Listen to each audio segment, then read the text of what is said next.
વાવાનું કામ કરે છે. કહેવાય છે કે ગુરુના જ્ઞાનને અર્થાત જીવનનું અંતિમ લક્ષ્ય મોક્ષ છે. મોક્ષ પ્રાપ્ત કરવા માટે ગુરુ શરણ જરૂરી છે. ભારતીય સંસ્કૃતિમાં ભગવાન કરતા ગુરુ આપવા બની છે. સારા ગુરુ તે જ હોય છે જે આપણી અંદરના પ્રશ્નોના ઉત્તર જણાવે નહીં, પરંતુ ઉત્તર શોધવાની જિજ્ઞાસા વધારે છે. જે લોકો પોતાના ગુરુનું સન્માન કરે છે અને તેના જણાવેલા રસ્તા ઉપર ચાલે છે, તેમને સુખ સાથે સફળતા પણ મળે છે. સારા ગુરુ તે જ હોય છે જે પ્રશ્નોના ઉત્તરના ઉત્તર શોધવાની સર્જન વિશે કહે છે. ગુરુ બ્રહ્મા છે, ગુરુ વિષ્ણુ છે, ગુરુ શંકર છે, ગુરુ એ ભગવાનનું વાસ્તવિક સ્વરૂપ છે.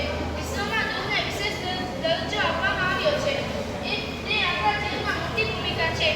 ગુરુ વિના કોઈ પણ દિશામાં સિદ્ધિ પ્રાપ્ત કરવી અશક્ય છે.